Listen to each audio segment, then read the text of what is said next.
This is a Podco original.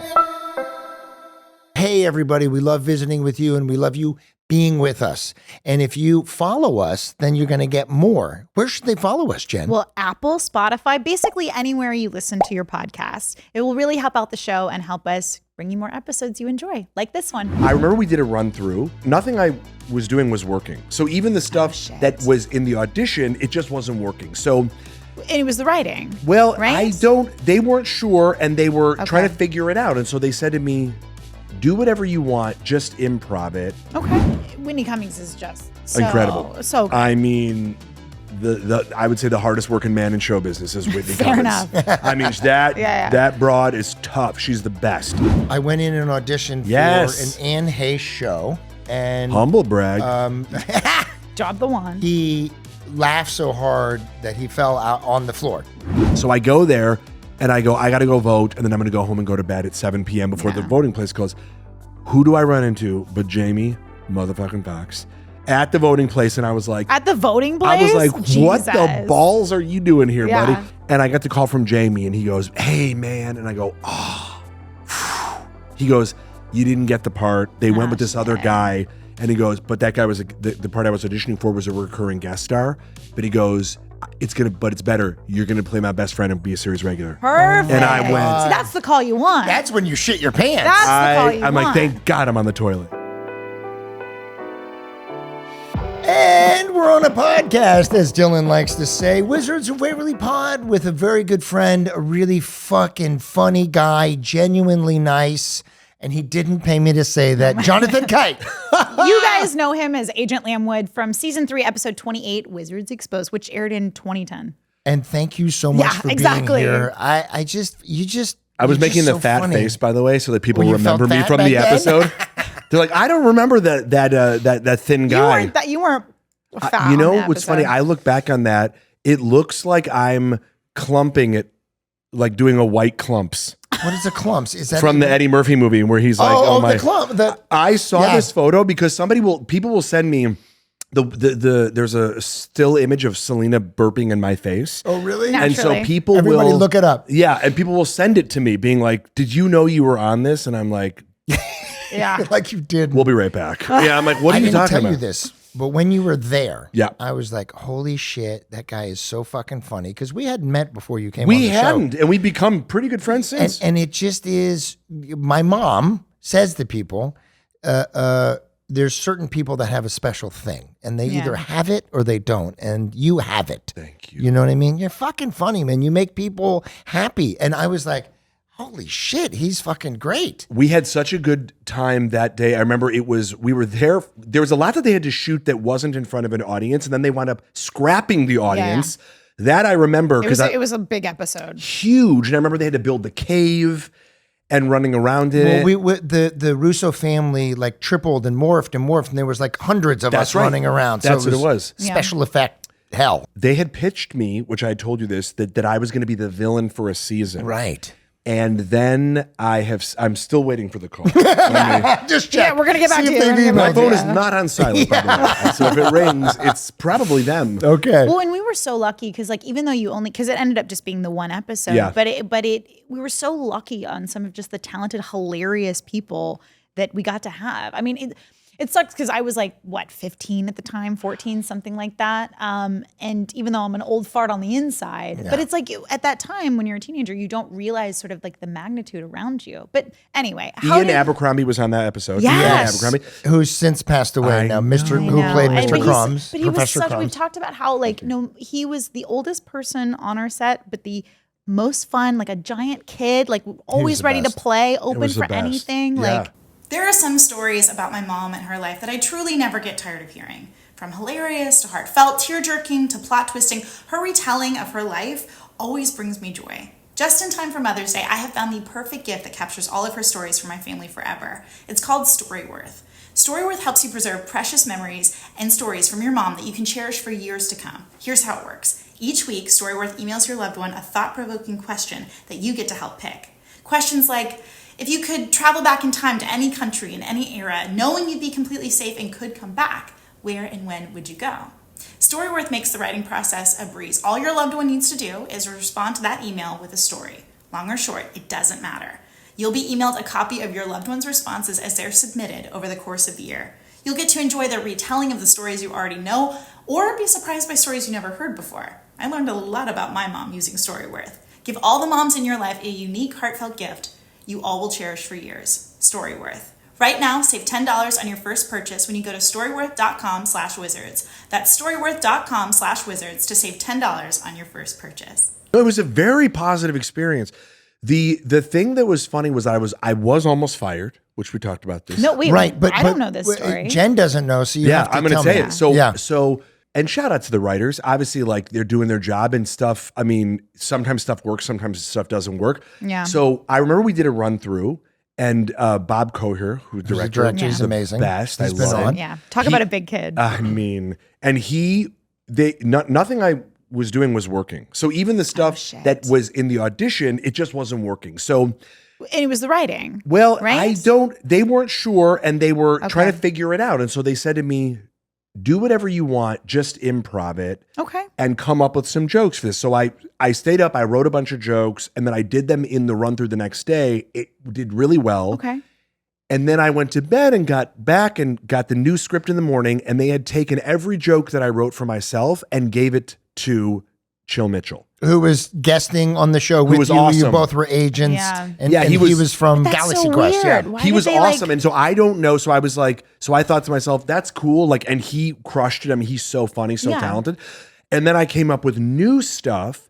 And then when we did the network run through, Disney was like, we got to let this guy go but Bob knew that everything that they were laughing at in the scene that I had come up with. Yeah, yeah. So he was like, he pulled me aside because I'm like, man, they kept talking about me and it was kind of weird because I'm there. Yeah. And I was going, wow, something is going on, but I know this isn't working, so maybe I'll be replaced.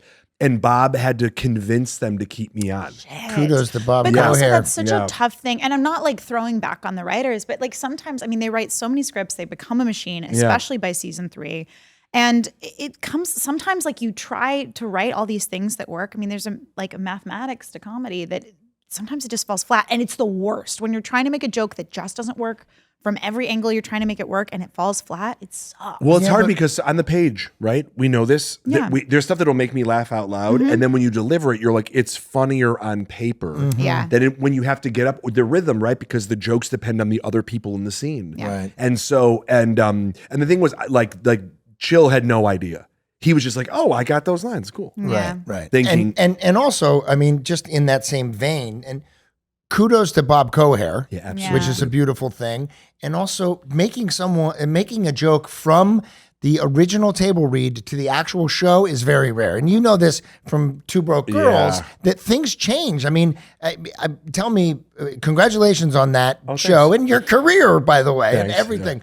Yeah. But sometimes you're lucky if you can hold on to a joke down the road. Now, I have heard something, and maybe you've told this story before, but when you auditioned for Two Broke Girls, there was not a character, like you brought in your own character, your own accent, your own all that stuff, right? I had auditioned for a show called Kickin' It.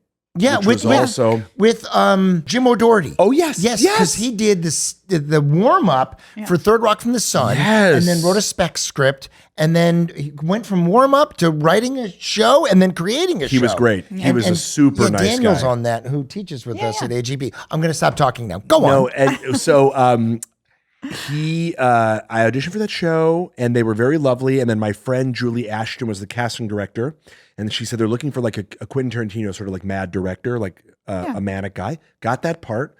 And while I was there auditioning for that, she said, I got this new show on CBS that's with Michael Patrick King, Sex and the City. Yeah. His new show. It's going to be a 4-camera, whatever. It's going to be awesome. Kat Dennings has been cast. We're like looking at this stuff. There's no part for you in it. But we would love, come in and meet Whitney Cummings and the other creator and meet. And Whitney Cummings is just so incredible. So good. I mean, I would say the hardest working man in show business is Whitney Cummings. Fair enough. I mean, that broad is tough. She's the best. I love her so much. And I'd only been a fan from afar. Yeah. But I met her and when they brought me in, and Julie goes, can you do a Russian accent? I said I could do it. She goes, there's only one white guy in the cast and the regulars. And he's 50. They're looking for a guy who's 50 years old. Right. And they want him to be authentic because, they wound up going with Garrett Morris. They wanted authenticity. They really were writing for someone like Kat Dennings. I mean, Kat isn't like that on the show, but she certainly leans into that part of her personality. That like dry, sardonic kind of, exactly. which is so great on like flip side of like the bubbly. 100%. I mean, great chemistry, you got yin it. and yang. So they go, so I met them and I went to Goodwill and I got these like, these weird clubbing pants that were definitely a woman's pants. And they were black and brown tiger striped pants. Naturally, as one does. And they had sad faded glitter on the side. Like, I don't know if like it was this broad's been through some things.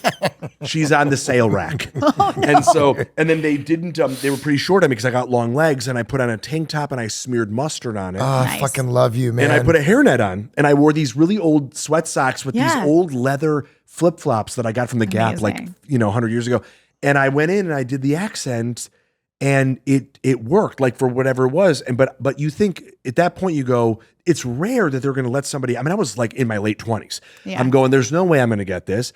And then because Whitney also had Whitney going on with on NBC, we were the last show to get cast and to get filmed and everything. So it was such a long process. Yeah. And I wound up going obviously all the way to the end. And the other two guys were like 55-year-old. Okay. So when you're testing, Yeah. for the audience that doesn't know, yeah. It's everyone can do the job, right? So there's 2 or 3 people in the waiting room. You're ready to go in and you're sitting with those people. You're sitting with the people that could have a fucking TV and show. You signed the contract for the job there. Well, let me tell you, they auditioned John Lovitz auditioned for the part. Oh, wow. They auditioned people one by one. And then, so there's 2 testing for networks, right? You have to do the studio testing because it was Warner Brothers. Then the network, when we go to studio, everybody's there and it looks like 3 of every kind, right? Right. And so there's 3 of me, 3 of you, 3 of you. And then like that episode of Wizards, which I was prepared for. And so what they did was they literally, Whitney and Michael, who I don't know from anybody. I'm just like, oh, this is fun. I look like a little, like a ladybug that just gets on your shoulder as you go for a run. Yeah. It's just there for the ride. That was But me. honestly, that's the best way to go into I know it. With no like preconceived notions. Well, my manager goes, you got to call back for that show. And I went, what show? Because it had been like, that's the perfect it had been like approach. 3 months before, like a month or 2 before. Right. And I go, what do you mean? And he goes, oh, that the Russian guy. And I went, wow. Yeah. I go, really? And they go,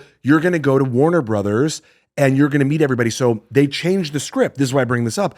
And Whitney pulls me into the room to see it. She's so fucking smart. She goes, does it work? It's funny on the page, but they're giving you a new script. And she goes, I just want to make, so and Michael. She did like a little rehearsal with you. Which we had been told ahead of time.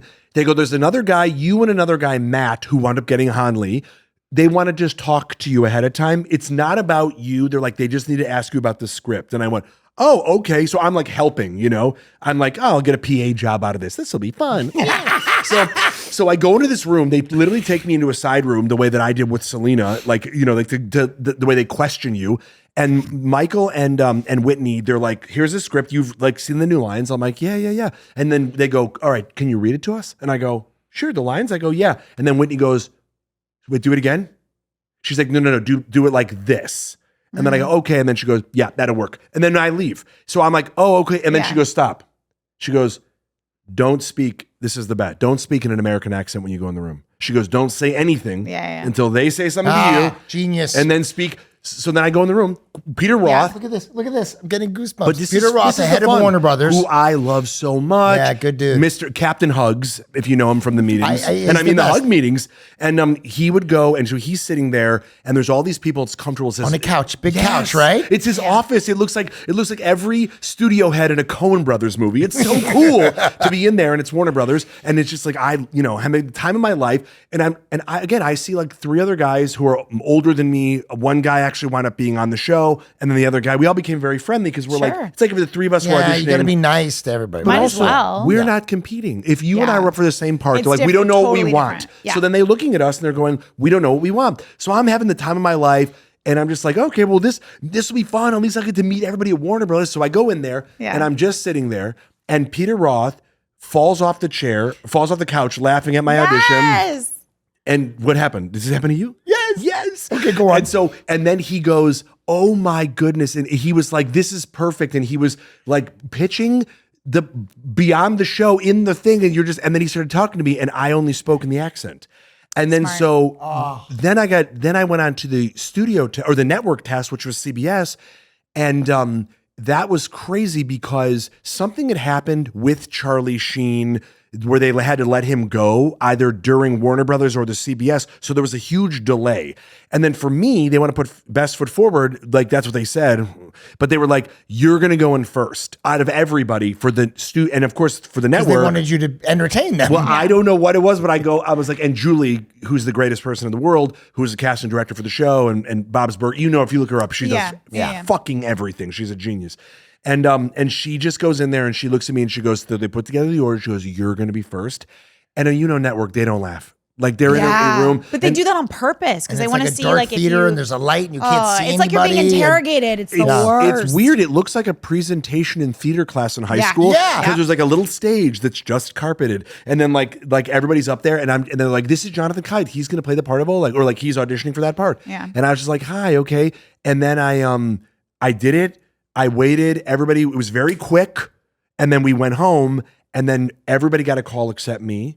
And my agent goes, Les Moonves couldn't be there because he was dealing with the Charlie Sheen stuff. And they said he doesn't know anything about you. They're going to send him a tape. He's literally going to gladiator you. Thumbs up, thumbs down. And then they go, if they thumbs you up, you have the show.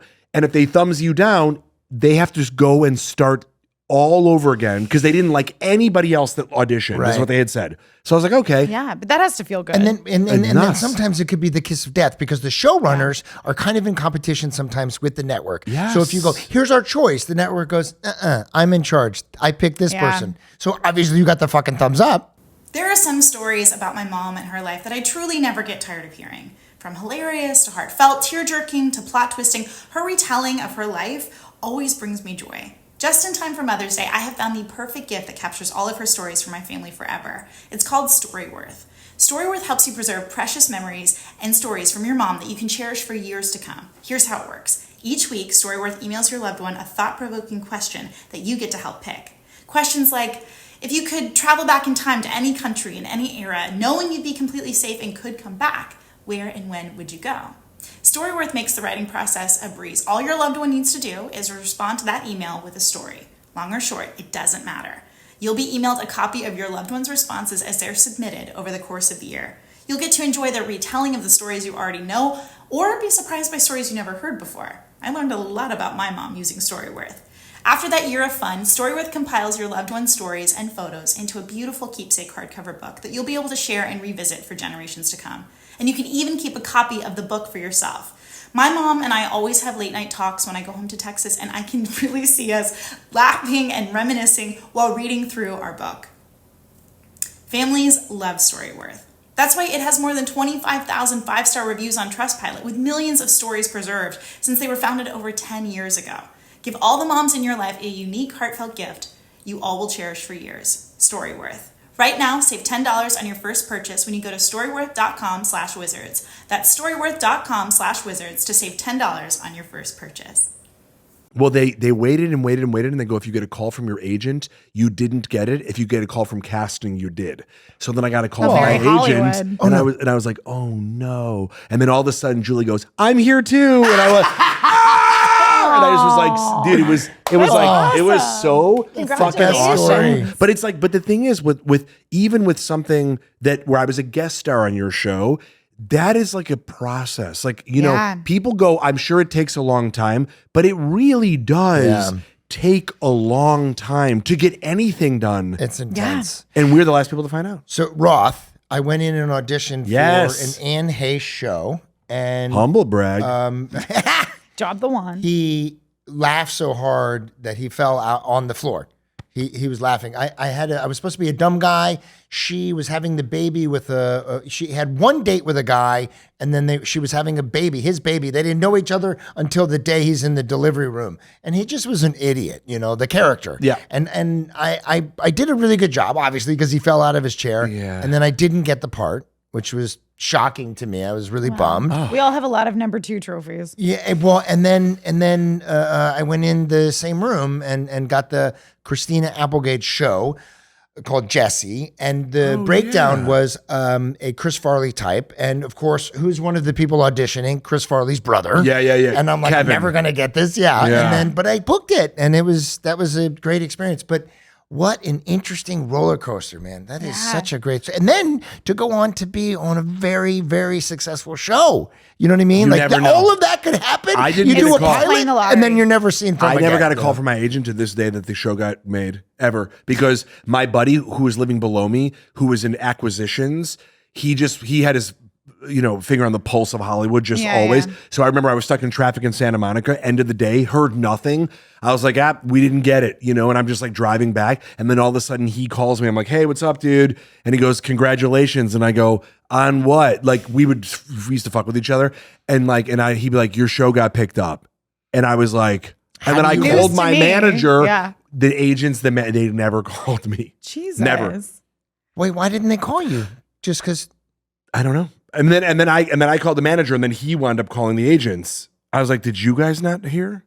You know when a show is canceled, it's when the sets are removed. You know what I mean? Like when they're destroyed, when they're gone. That's the only time. Because if sets are gone, then you know done. it's over. Oh yeah. You know what I mean? Oh my God, yeah. Yeah, it's a painful experience.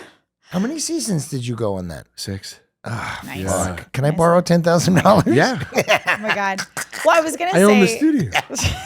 releasing from him. Let me grab it out of his safe. No, I was gonna ask, let's go back, right? Like you're talking about how you were writing jokes for the show, how you completely came up with this character. How did you get into comedy? Like what kind of avenue, whether it's stand-up or writing or improv or impersonations, what is it that kind of lights your fire when it comes to comedy? I started right after I did Wizards and What do you mean you started after Wizards? No, you started comedy, before. but comedy, but like straight comedy, but I not didn't. Just like I always acting, did improv, right? and I tried stand up a few times. But the thing that I think right now it seems so accessible because of cell phones. Sure, but really, yeah, this is back in the day. Back in the day, you couldn't just be like the funniest guy on an app. Yeah, you had to go and go to a club, try to get up.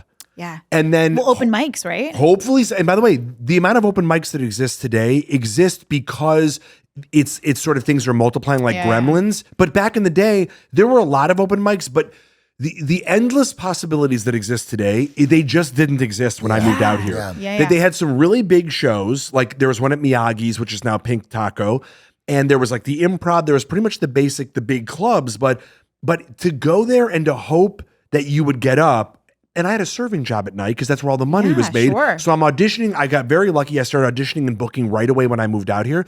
But I still kept a serving job for my social circle. Yeah. So I wanted to still have, because I knew people that sort of like got rid of that. And then it's like they didn't really have friends anymore. And I knew that my network would want it to grow and keep continuing developing relationships, So the thing was, though, you had to work at night and I didn't want to go wait. I did one showcase at the Improv for HBO.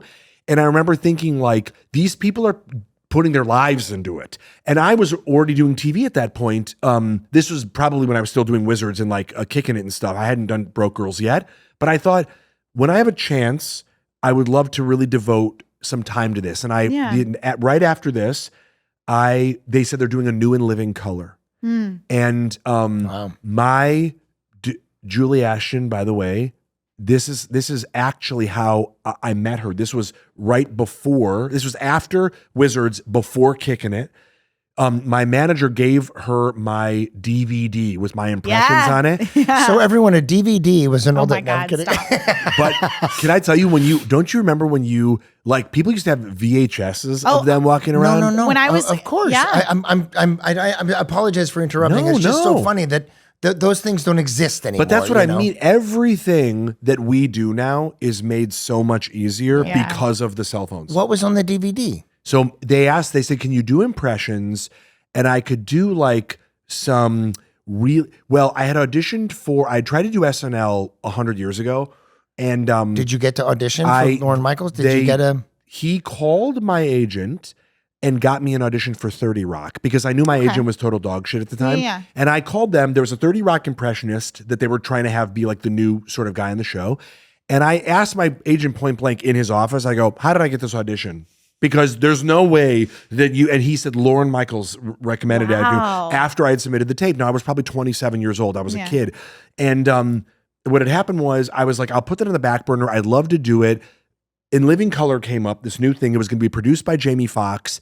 And I put in my thing, they had already sort of taken their choices that they were going to test, but Julie showed her husband my DVD, and he goes, that guy can do it. So they brought me in for a day to meet the producers to see if I could do it live, because that's the other thing. Everybody who does impressions on that's for Living Color. The new and Living Color. That's what they were labeling it as. It was not called that when we did it, but they were just like, so that people got the idea it was going to be an urban sketch show. Yeah. Right. Jamie Foxx was one of the executive producers. They were bringing on a lot of the original writers from In Living Color was a big deal.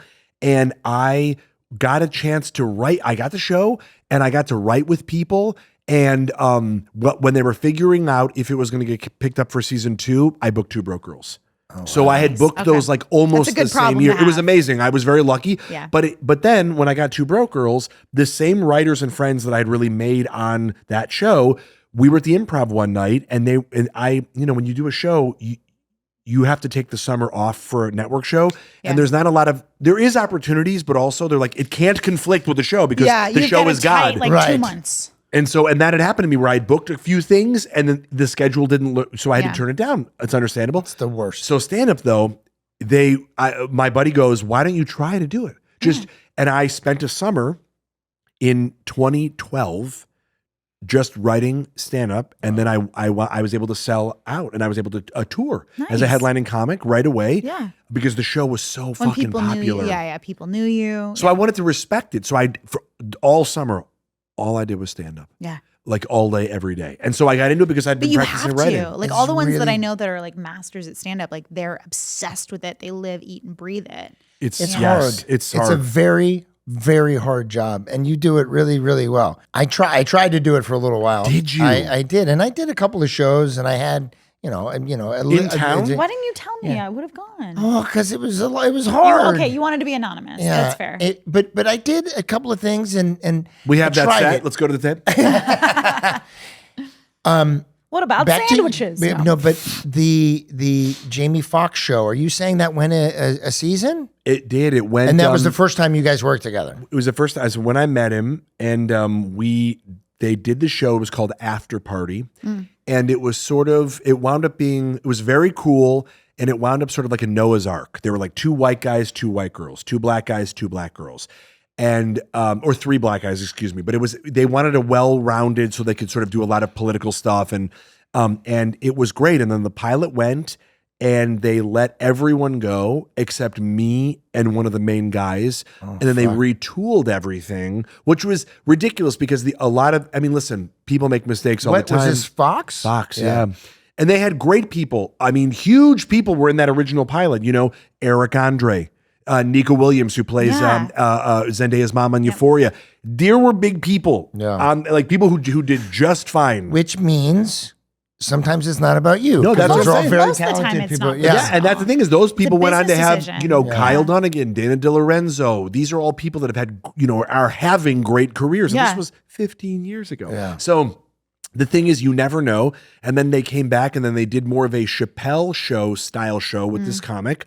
And then I was one of them. And then a bunch of people did that. And then we shot, I think, like 8 to 12 episodes, and only 6 of them aired. And it was, I'll never forget Jamie, because they wanted to put us on Saturday night. And I remember Jamie being like, why would we be on Saturday night? He goes, black people aren't home Saturday nights. That was one of my favorite things. He goes, we're out. We work. We're out partying, or we're out hanging out. We're doing our thing. He goes, we're home Sunday nights. Right. That's why Living Color did so well. Yeah. I mean, he's a genius on every level, but it's like, but he was so right. Yeah. But not that the audience was black people, but he was just like, it was people, but he was just like, why would we be on this? Put us on Sunday night. Right. Yeah, and you worked with him recently. We did. We did a show in COVID that was pre-vaccine in COVID for Netflix. So I said, we were raw dog in the world. To do that? So we didn't, and I'm revealing it right now. Oh, shit. No. We'll be right back. No. What had happened was we were tested every day. We had to wear beekeeper masks. Right. And so the toughest thing about that, it was a great show. It was David Allen Greer, Jamie Foxx, Jonathan Kite. Wow.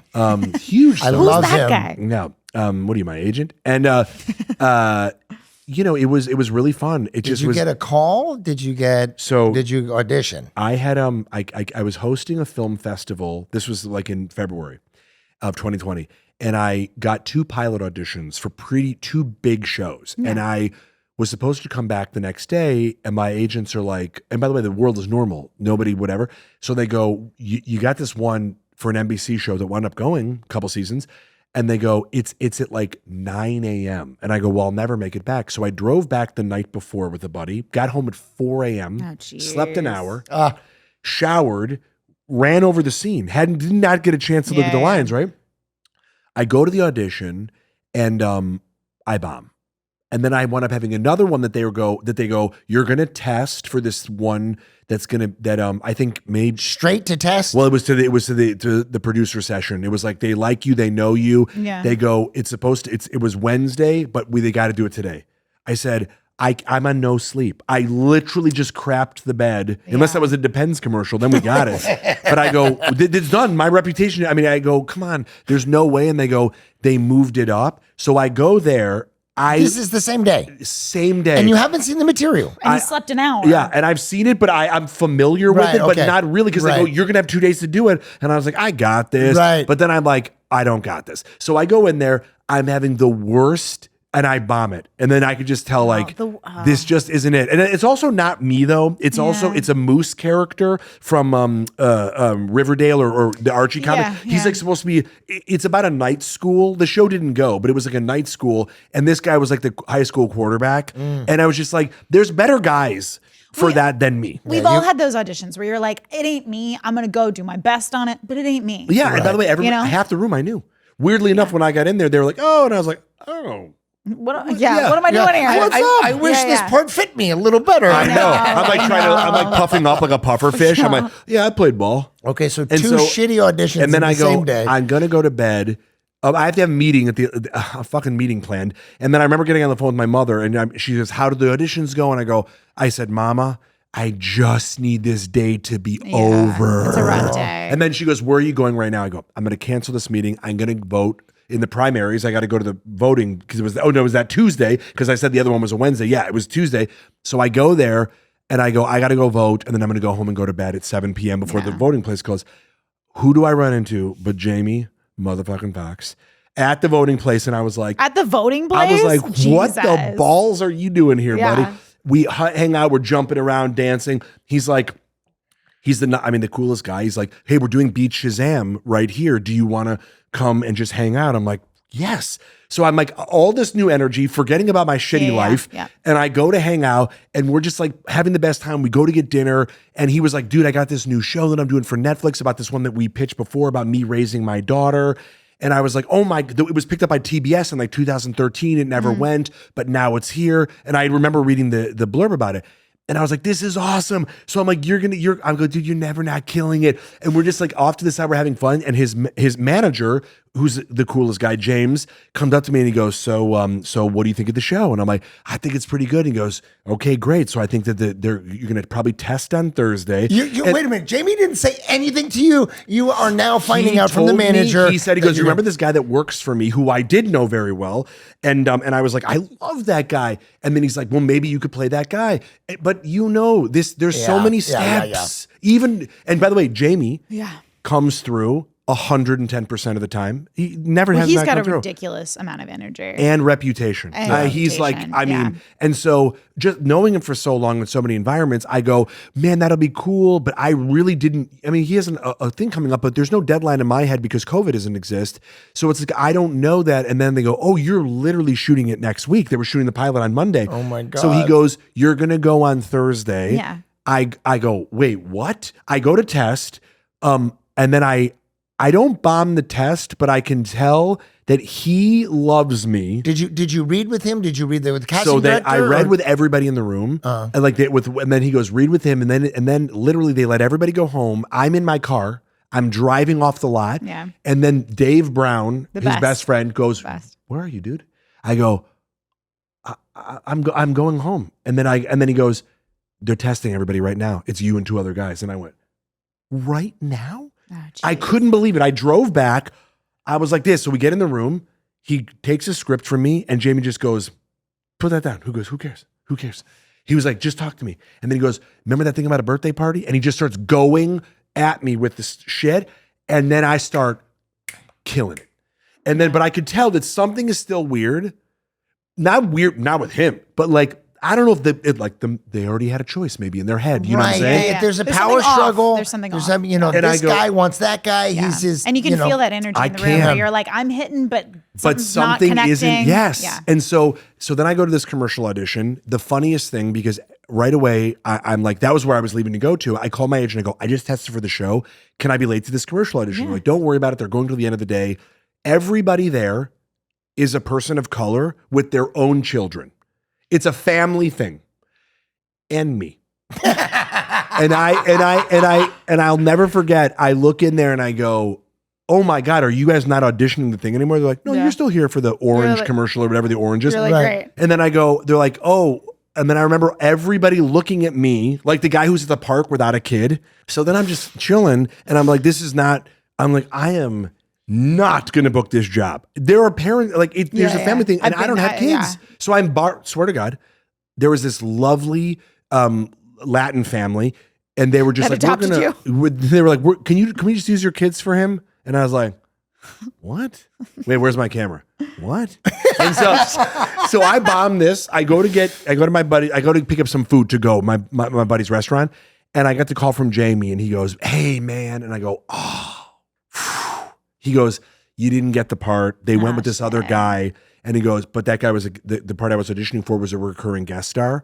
But he goes, but it's better. You're going to play my best friend and be a series regular." Perfect. And I went. See, that's the call you want. That's when you shit your pants. That's the call you I'm want. like, thank God I'm on the toilet. Yeah, that's and then you're like, "Wait, Jamie, commercial comes back. I've got this orange commercial that I've got to do." I'm on hold. Did you really get on hold for the commercial? No, that would have been insane. It's such a wonderful thing. Well, they're called cuties. So now you didn't test for the friend, but they loved you enough. And then something happened where they were like, "Okay, we're going to have our choice for this, but you get Jonathan for the friend." And because literally what they had said was that Jamie was like, "This guy's supposed to be my best friend." He's like, "This is like one of my closest friends." Yeah. So it's like, why wouldn't we just have it's built-in chemistry? One of my closest. So he said that. Yeah. He goes, "I don't understand why you guys are trying to put me with all these people." He goes, "This David Allen Greer played his father." So he goes, but it was originally George Wallace, so what happened was George Wallace, amazing comic, legend. So we get there, we shoot the pilot. I know George Wallace. My dad did a show with him. Yeah. My dad did the Dom DeLuise show with George Wallace. I mean, That's a so legend, funny. Mr. Vegas. Yeah. So funny. So funny. And so we go there, we do the pilot, and the third day of the pilot, they go, "We got to shut down because of COVID." Yeah. And we were like, "Oh, okay." So I'm keeping in contact. It'll be 2 weeks. Yeah, exactly. Right. Yeah. So we get there, 6 months go by. In August, they go, "You're coming back." George Wallace he doesn't want to leave, or whatever it was, like he wasn't traveling. Yeah. I think a lot of people weren't. And then they were like, "Come do the show. It's going to be at Netflix, which is right by your house, so close." And they're like, and then Jamie goes, "I wanted David Allen Greer because of the relationship, the friendship they had." He goes, "He was on Broadway and he couldn't get out of it in time. But now that we're recasting it, when Broadway was closed at that point." He goes, "He's doing it."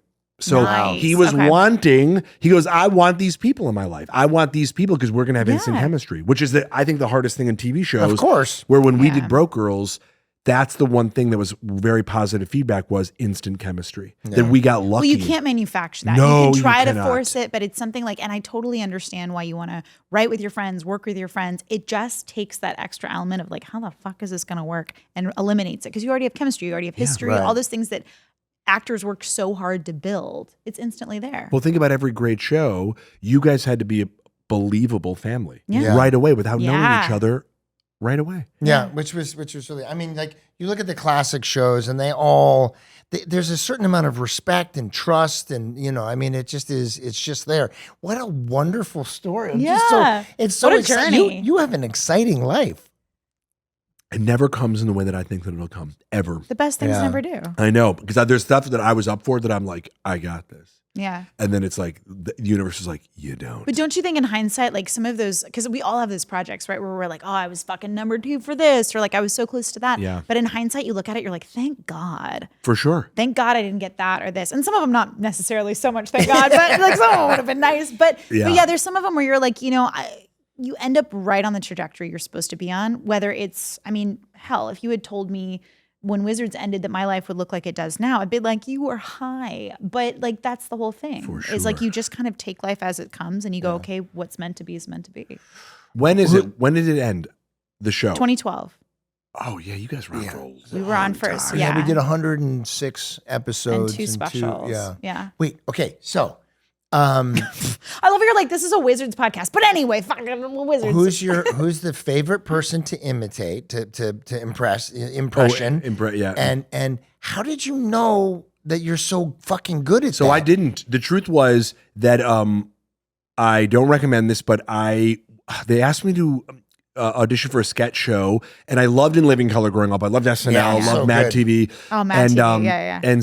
And they were like, hey, they're going to do, this was before the Jamie's show, and they go, do you do impressions? Because I could do voices and stuff, and I was like, yeah, because when you audition for a pilot, you think you're going to have a long time. Yeah. And so I audition with what I call the Branson, Missouri 5, where it's like probably anybody could have done them, right? Like Christopher Walken. Sure. I did Brad Garrett, who I think was Jim O'Doherty's like one of his best friends. Yes. Yeah. I think so. I haven't seen him for a long time, so I'm not sure. But I think I did Tim Gunn from Project Runway. Nice. But these were like, and the truth, so I went in there, met everybody, so nice. And then they were like, do you do anybody that's like currently working? Or like, like that's sort of what there was. And by the way, that was their way. Listen, Brad Garrett is one of the reasons I got into this. Was that their way of testing you to see? Yeah, they go, who else could you do? Because by the way, I was like, well, in my head, I go, Brad Garrett literally is one of the reasons I got into acting, because him on Everybody Loves Raymond is one of my favorite parts of all time. Yeah, is so funny. And I'm like, and I'm pretty sure everybody knows Christopher Watt, but I think it was their way of being like, we won't be able to use these on a current sketch show. Yeah, we need current, which I was like, all right. relevant. So they go, who else can you do? And I go, I could do Vince Vaughn, Obama, Nicolas Cage. I was just like, I could do a bunch. And then they go, I couldn't do anybody. Cage for him. I can do it.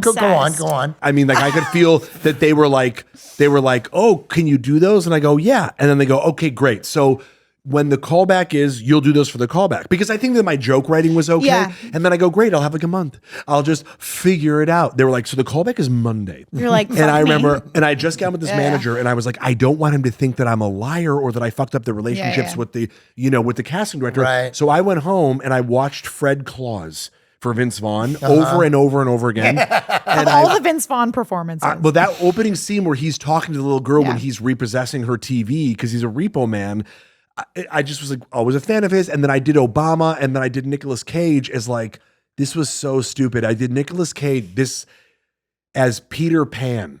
And it wasn't even a good impression because they were like, stop doing it. So when I came back, they told you to stop. So when I did it, they were like, the Vince Vaughn was sort of there. So I would do like Vince Vaughn, like doing a play-by-play for a Cubs game because I'm from Chicago and he's from Chicago. And so I sort of did like, the ball's like doing this thing, baby. And I was like, it wasn't really there. It sort of like sounded like Vince Vaughn, but not really, Yeah, it was close. It was close. And then I did Obama and it was not good, but it was sort of just like, the ball is going and he caught it and he's out. And they were like, okay. And then like Nicolas Cage. And then I was like, clap your damn hands like a fairy to keep me alive. And I was like, oh. And they were like, no. But the thing was, I realized under pressure, I could do things. Yeah. And so when I got asked to do the Jamie Foxx thing, they're like, does he do impressions? Because at the time, they were only going to take one white guy. And they said, they're going to take a white guy like Jim Carrey, and he's got to be able to do characters and impressions. Like, no, he can do characters. Can he do impressions? Mm-hmm. So I went to my cousin who I lived with at the time, and I go, who do I sound like? Who could I say I could do? Yeah. And then I was like, and then we just started going over people. And in that weekend, I learned Seth Rogen, Ian McKellen, James Gandolfini, Rush Limbaugh. I don't even remember. There was like 10 of them. Yeah. And I put them on tape. And then that became the thing. Because I never knew I could do it. Yeah. until I was like, how do I be well, on and Living what Color? was so like take us back to basics. So like when you're having an impression of like going, who can I be? How do you start to approach that? Well, some things are going to be too high. I mean, I have a low voice now. I didn't have as low of a voice when I met you both, but it was like I can't do certain people. Yeah. So I won't be able to I'm not going to go do Morgan Freeman. You know what I mean? They're right. So you think about, well, I have a low voice. Who is in that register? Okay. And I wouldn't do Morgan Freeman because they probably wouldn't have me on camera do it. So it's like, someone, swear to God, I was doing a show in China one time. They're like, can you do Jackie Chan? I was like, absolutely it's not. just going to sound racist. Absolutely not. I can do a kick. But I was like, no, I'm going to look like Mickey Rooney from Breakfast at Tiffany's. Oh God. Yeah. Not good.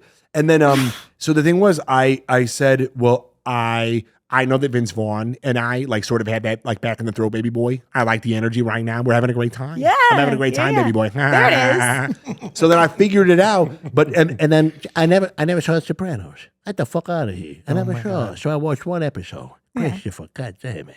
Because I was like, I would play around and go, or I would hit like Seth Rogen has gotten way better, but I could do the laugh. And then I got better. It's sort of like doing the impression, And so I would work on it because then when you get known for that, there's only a few people that can audition for that stuff. Yeah. So then I would expand it, and then I got asked to do voice matching and things like that. Cartoons and stuff like that. So it sounds like, so what I'm hearing is that you're starting from the voice. Because I know some people, they start sort of like outward in of like the physical. That I don't. I never look at myself in the mirror. Well, you can't. No. The actors that do that, I don't understand. I start with the breathing. Jim Carrey breathing, starts looking like the people he imitates. But that's what he's doing. Yeah. Obviously he's an incredible impressionist, but he started doing physical impressions. Yeah, but that's why I ask. So it's interesting to hear like just your approach of it's more of a vocal impression that then grows outward. It is. It's because a breathing. Some people are more of a physical. Yeah, I mean the physical I think comes easier to me because I can just do that. But I think you really have to be able to match a voice because there's a lot of guys who can like sort of. Brad Pitt like does certain things and George Clooney always, tucks in the side of his head. So you could probably match the silhouette, but it's like if you get the voice, people will give you so much more. Yeah. They'll just be like, oh, that's more. But also those aren't, I feel like those ones where they can match a silhouette aren't seamless impressions, where once you put them in scenarios that you haven't seen them in before, they fall apart. Okay, so... Well, there's so many moving pieces. Yes. In your shitty audition day that turned well, you called your mom. Yes. Have you had your mom come and watch stuff and be a part of the success that you have? She came to a few tapings of Two Broke Girls, which was really nice. And she always, they my parents are still together 50 years. Yeah. They just celebrated their wedding anniversary. Amazing. And they come out here separately because they like to do different things with us on vacation, with me in particular. And so my mother would always come out and watch the show. That's so fun. What do you do with your dad then? When he comes out, we work on stuff. He was out here in July, and we worked on stuff in my apartment. And we go to like the Peterson Auto Museum. And, that's fun because he's was a mechanic. Well, and did you grow up in like a super? Because I know you did, but I'm just saying like I know a lot of people that are drawn to comedy grow up in families where that's how you like socialize with each other is jokes and you riff off each other and that kind of thing. Weirdly enough, I do think my father is a funny guy. Yeah. But he's very dry, not like my sense of humor. I mean, I can be that way, but it's interesting. I don't know because it's not like my mom or him are like. I guess he is a little bit of a joke teller, but he's not like a dad joke. You know, like dads. But I'm just saying, like, did you grow up in a household with a sense of humor? So my father introduced me to old time radio. I'm telling you, when we moved into the house that my parents still live in, like 2,000-Year-Old Man or oh yeah, all of it. Yeah, Fibber McGee and Molly, The Great Gildersleeve. Yeah. But when we moved in to my parents' place where they still live today, when we were looking at the place, the first time we ever went into the basement, they had a rec room where the kids were living, right? This was like the 80s. The family was watching Haunted Honeymoon.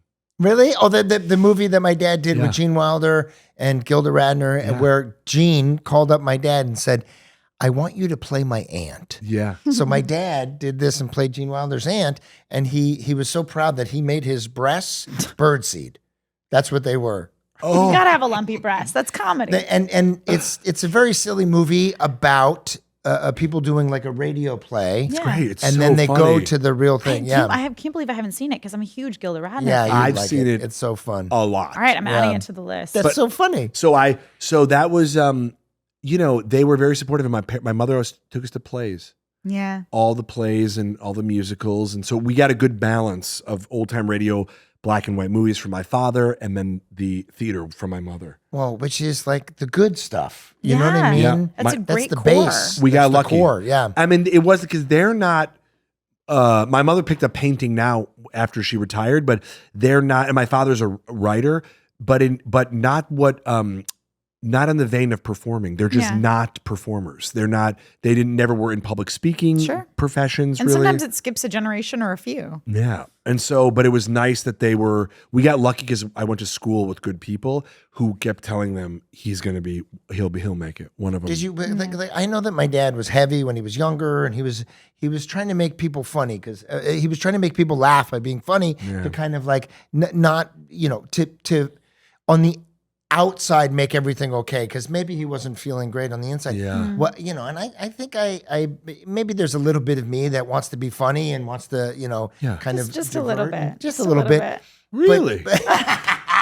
But there's you're funny. You know what I mean? Like you're fast. Your mind works fast. Did you know that at a young age? Were you in school doing funny stuff? I was.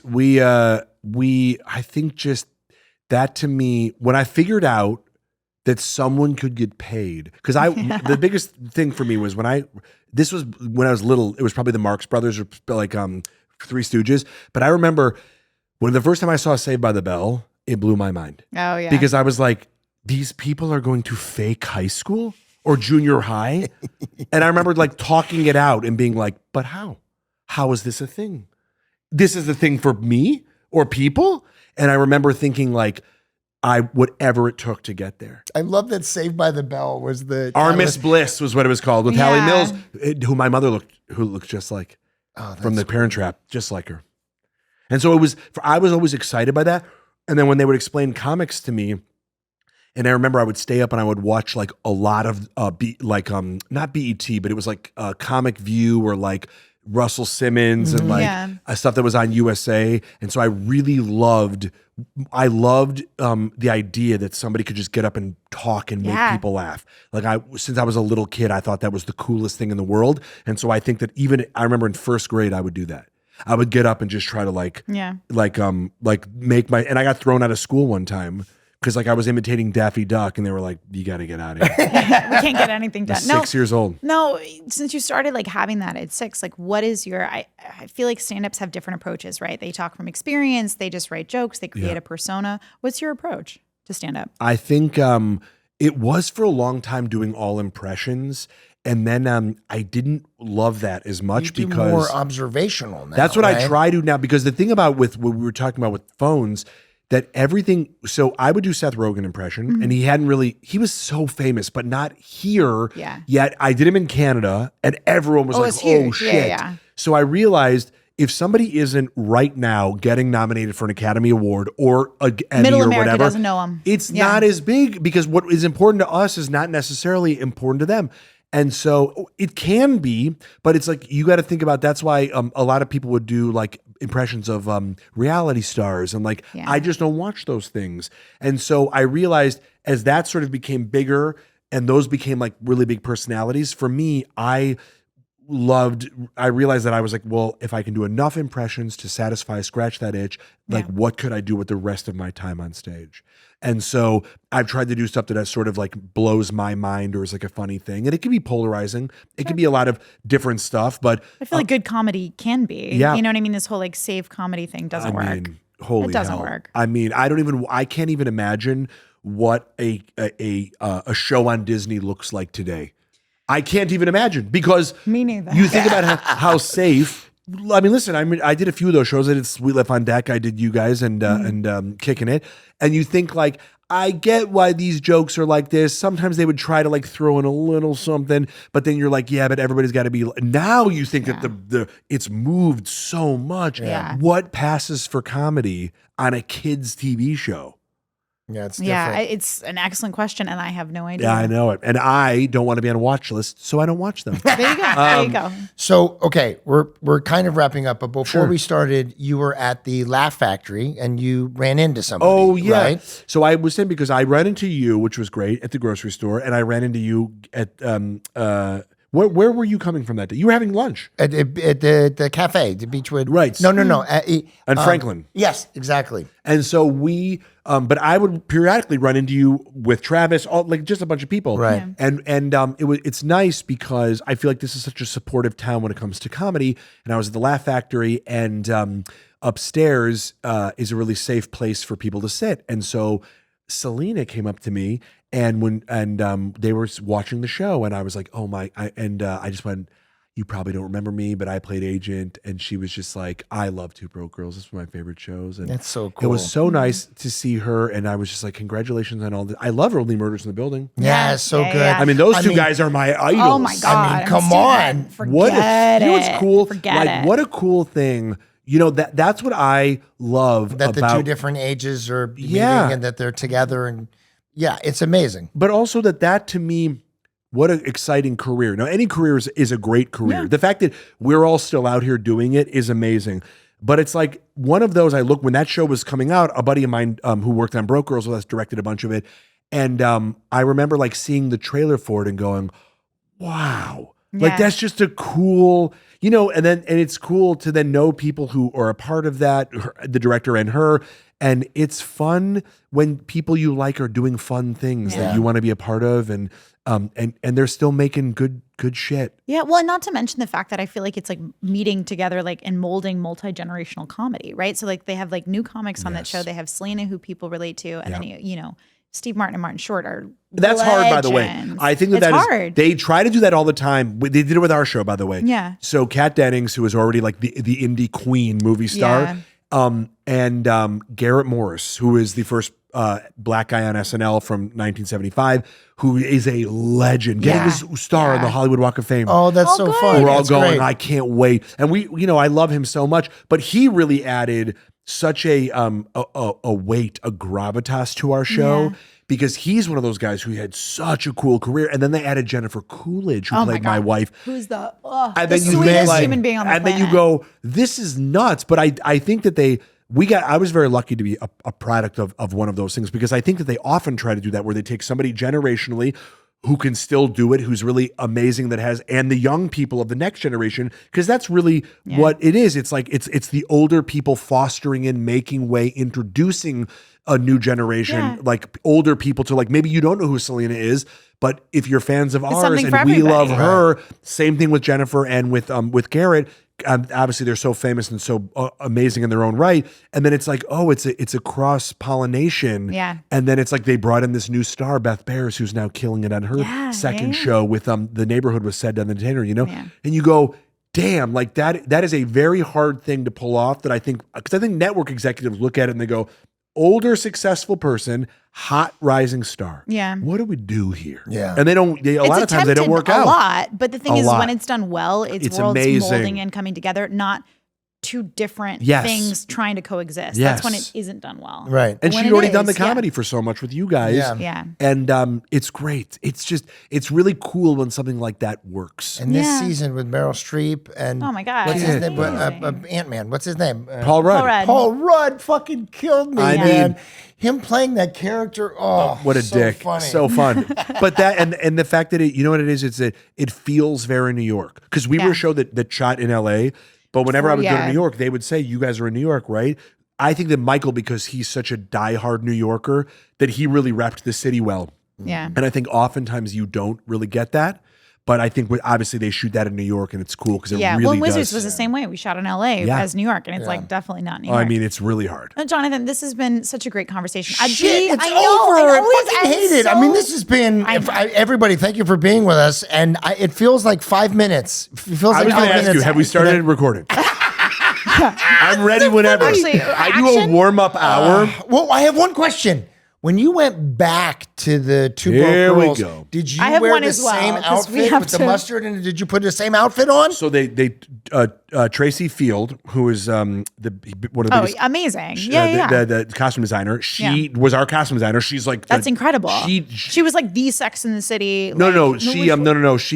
She's done everything you've heard of today. Poker Face with National Leone. Yes. And League of Their Own. I was She like, I does know the everything. name. I She's know the one of the name. biggest stars in the world Yeah. for costuming.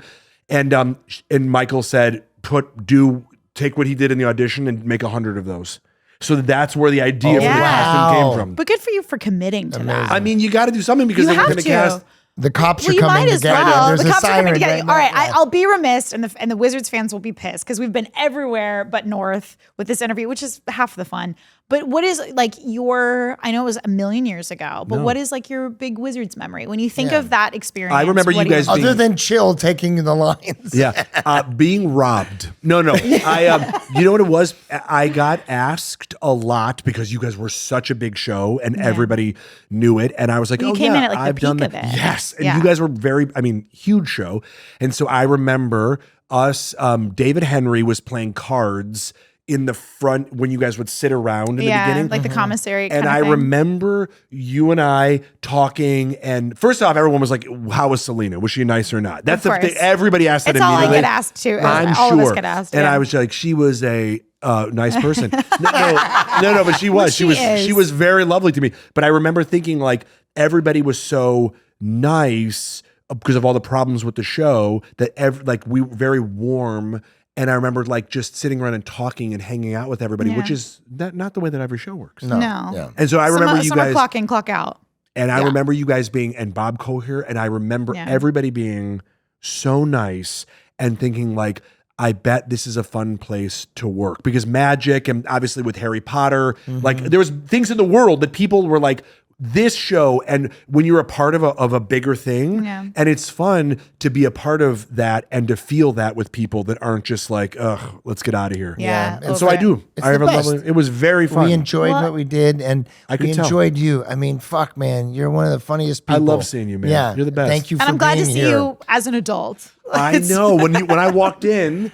And I was like, "Oh my god!" Because it's like you do see.